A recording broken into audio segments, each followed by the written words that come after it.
Hey guys, welcome back to my channel. What I wanted to do here is show you some of the lower leg strengthening exercises that I have been focusing on in the last several weeks to help improve strength within the lower leg area. Now, I've been doing a lot of strength training over the years, and I was also doing Mobo board work, but it's come to light that my tibia is weak on the left leg. Additionally, I had some tightness flare up in my Achilles, which was actually the result of my calf muscles being very tight. Therefore, we're really putting more emphasis on this. What you're seeing here is something called 3D balance taps. It's really hard for me to describe what to do because the only way I really learned how to do this myself is by watching a video that my coach had sent to me. A physical therapist in his area in Colorado had recommended this exercise to help with strengthening the lower leg. And also, as you can tell, you're working your hips. Hip mobility and strength cannot be stressed enough. It's so vital for runners. Here's another vantage point just so you can see what it looks like from the side view. Now, when I first tried to do this exercise, it felt very, very awkward for me. I could not really keep my balance.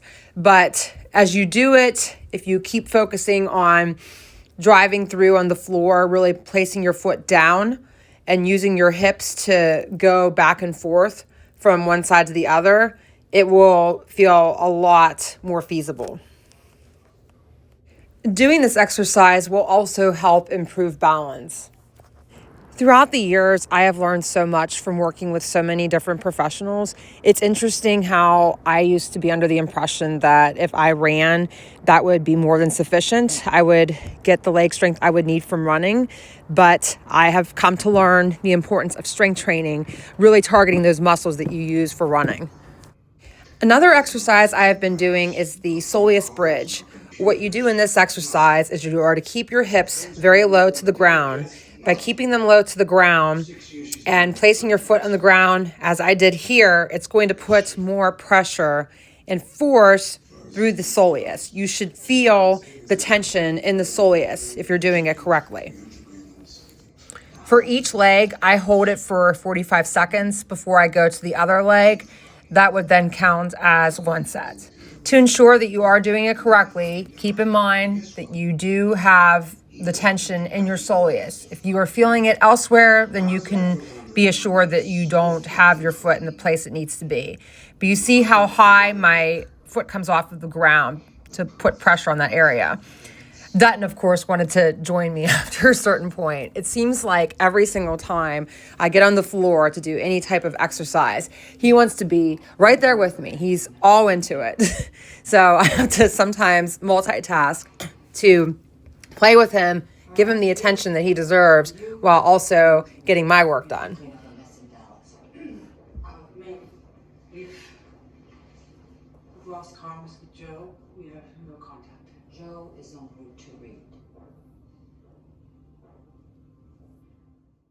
This footage is not the best quality and it doesn't completely capture what I'm doing, but I did want to briefly share it because it has been a very instrumental part of my routine in recent weeks. What I'm doing here is a calf raise on a step where I am keeping my legs straight. I do 3 sets of 10 reps before I then do another 3 sets with my leg bent. It's important to start with the straight leg because you want to warm up the area first before you bend it and put more tension in that area. Here is another viewpoint of what my foot looks like. As you can see, my foot is halfway on the step and halfway off of the step. When I come down, you see that half of my foot is in the air.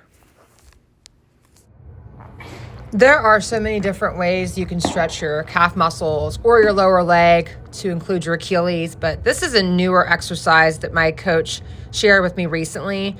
What you do here is you are to plant your foot on the ground hard and you're to push forward. By doing so, you should feel it in your lower leg.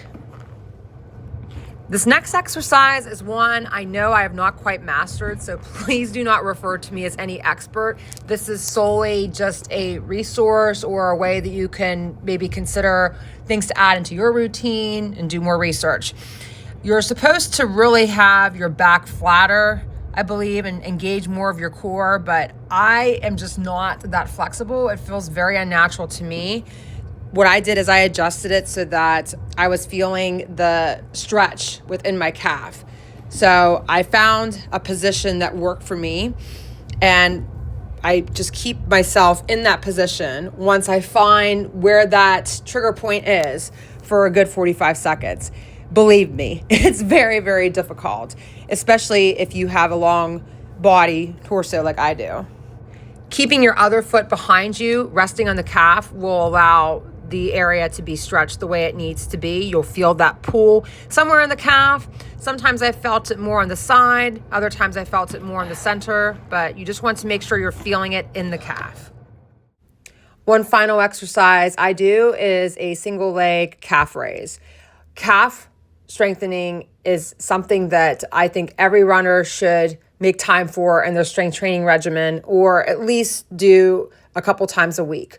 Running can only target certain muscles, and it can't build muscles in the same way that strength training can.